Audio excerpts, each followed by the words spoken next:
Hi guys, and welcome to my channel, Catherine Mia Designs.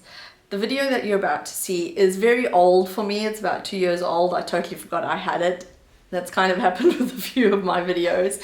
Anyway, it's a mixed media piece that I'm doing using a botanical leaf as inspiration. And yeah, it's quite fun, so I hope you like it, and don't forget to hit that subscribe button and the little bell notification so that you don't miss out on any of my other videos. Take care, have fun!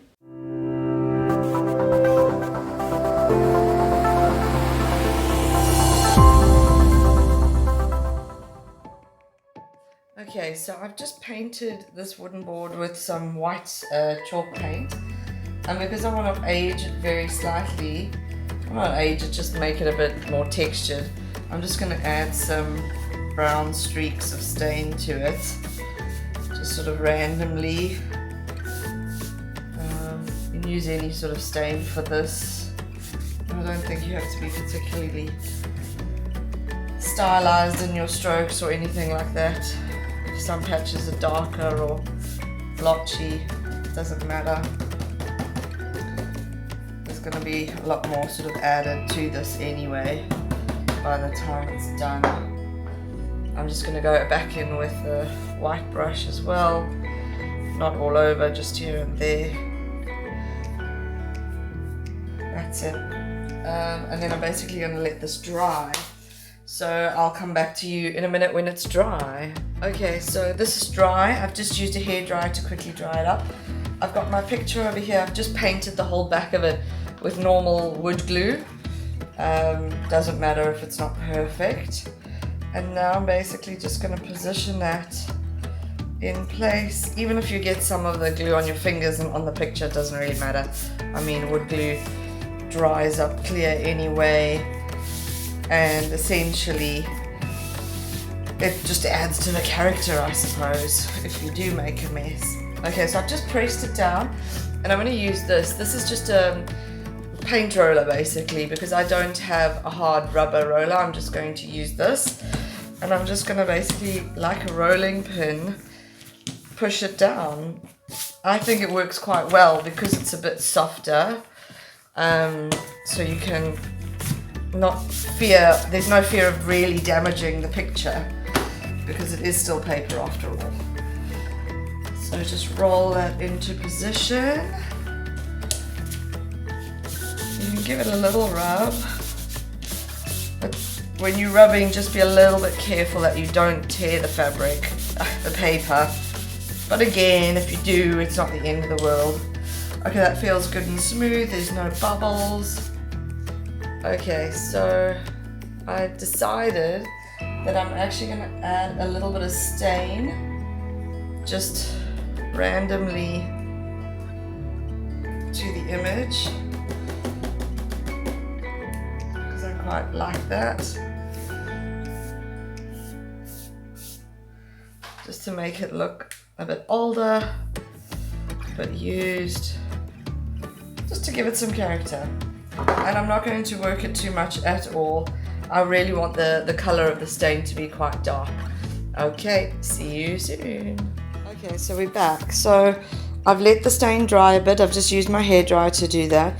And then this is my stencil that I've put down because I want to do a raised stencil effect on top of this, just to add more texture, etc. So I've only tacked it down with some frog tape or painter's tape, whatever you want to call it, not masking tape, because masking tape will, although it's softer than normal tape, it will still damage the images underneath and can pull off some of the paint. Now to do the raised stencil, basically I've just made a gooey mixture over here. You'll see it's brown because I've tinted it brown with some of the stain that I used to splatter on here. I just didn't want it white. So this is the bag of just normal white builder's plaster. And to my mixture I add the white plaster, a bit of white wood glue, just normal wood glue. You can use your kids' craft glue if you want, as long as it's a liquid glue, it doesn't matter. And then a bit of water. Now the reason I use the glue is just it makes it stronger, makes it dry up a bit quicker, all that sort of thing.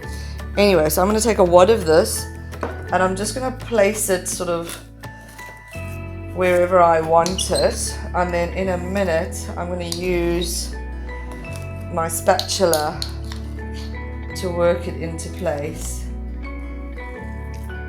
Okay, so I mean already I can just sort of get it in there, but this tool is a little bit, it's not quite the right thing, and my jar was too small to get the plaster out with my actual spatula. Oops, let's not go too crazy.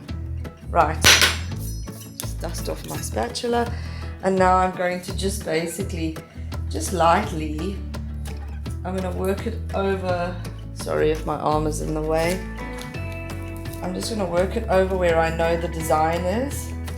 I'm going relatively softly, because with these stencils, when they're a little bit thin, you don't want to end up damaging them in this process, because you know they've got little points, etc.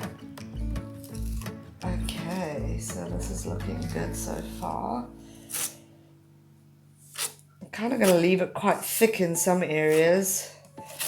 We'll see how it goes. Doesn't matter if it looks a bit crazy, just to have a bit of fun. Okay, so I'm basically going to peel these off, and I didn't push them down too hard because I don't want to damage the paper. And then I'm going to peel this off. And there you have it. Now you'll see, you can see it more in some places than others, but basically I just want to try and show you, you've got this raised effect. So I've just done it down the side there, and I think I might just do some more going up the side, who knows. So what I'm going to do, I'm just going to turn it straight over, position it here. Now I'm not going to press down there because that's still wet, but I can hold that in place. In fact, we can peel this off. Careful not to damage your other stuff. You might want to wait, let that dry, and then do the other side, but I'm slightly impatient, so I'm just going to go for it. And I'm lining up the edge with the edge of my wood. I just think it kind of might look better that way. So, oops, I mean, I'm just eyeballing it. Stick it down there and there. Let's get some more of this.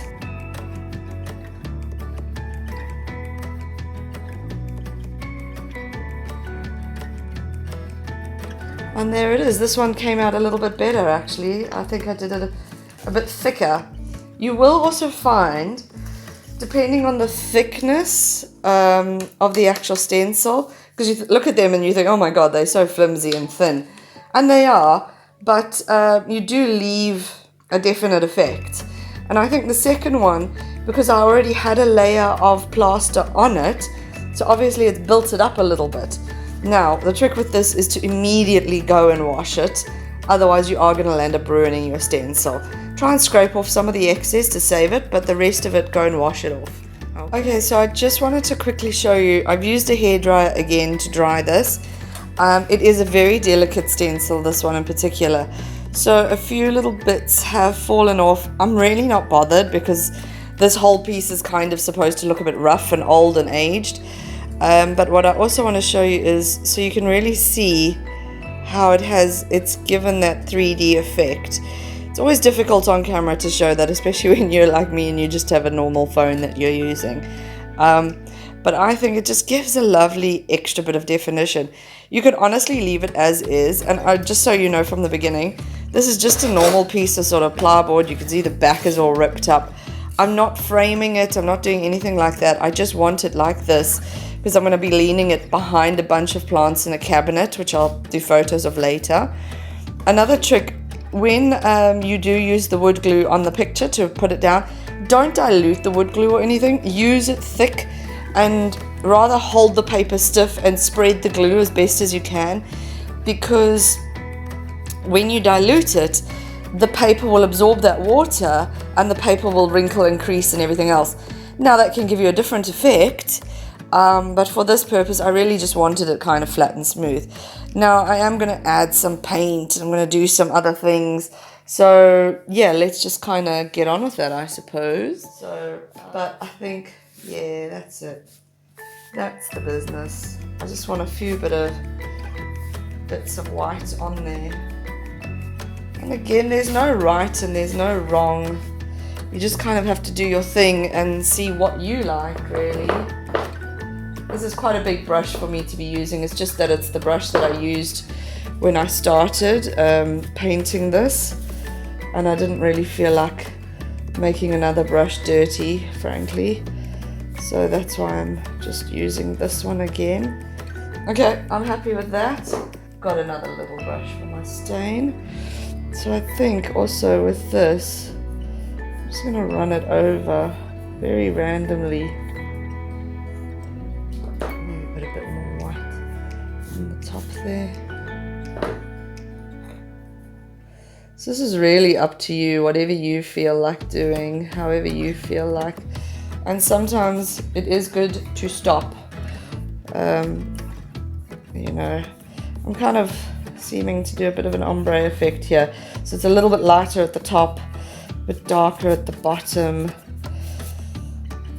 But like I said, you know, there's no right, there's no wrong. You just kind of go for it, and whatever you feel you want to do, you do it.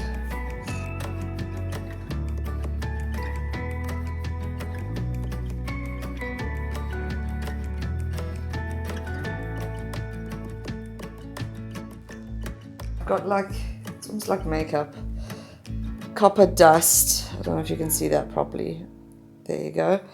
And I'm just going to put it straight on my finger, and I'm going to go in. Sorry if I go off focus now and then, but I don't know, I can't see the film while I'm trying to do this. And I'm basically just going to give it this effect. There's different versions of this stuff that you can get. There you go. Okay, so I'm just gonna do that quickly.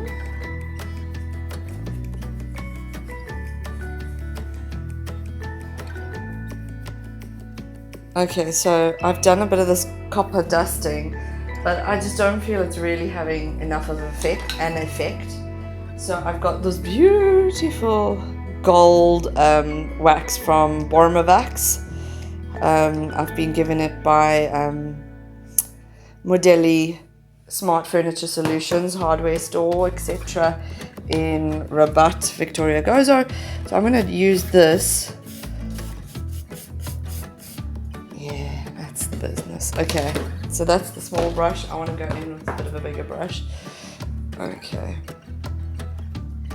Wipe some of the excess.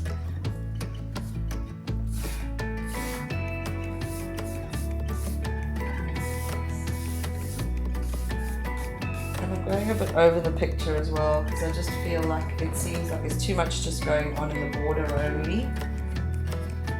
Okay.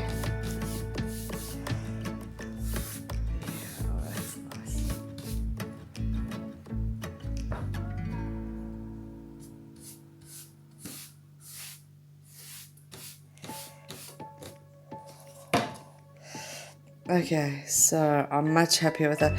It's super difficult on camera to see the effect of these things. Like, as I said, I don't have a fancy camera, but I'm very happy with the way that's looking now. The way that's looking. Do a little bit down here. And obviously if you go a bit thicker, you see more of that goldy goldness happening. So I am going to leave it a little bit thick here and there. That's it. I think that's me kind of done, honestly. Straight over the picture here and there. And I think that's it. I will show it to you in situ. It may look like a total mess, but I totally love it. I hope you've enjoyed this process. The only other thing that I'm going to do is put a sealant on. It's simply a clear coat that I will use, which is, let me see if I've got the product handy here. What I typically use, because I do so many different kind of projects and I find this works for everything, it's this Wax. and if I'm not mistaken, it's actually an outdoor sealant. So I use this. It's a 5-litre drum because, as I said, I do a lot, and then I dilute it probably 50-50, especially with these kind of projects, and I do like 2 thin coats and I'm done. It'll give it a slight gloss because it's a gloss matte that I'm using. Anyway, hope you've enjoyed it. Bye.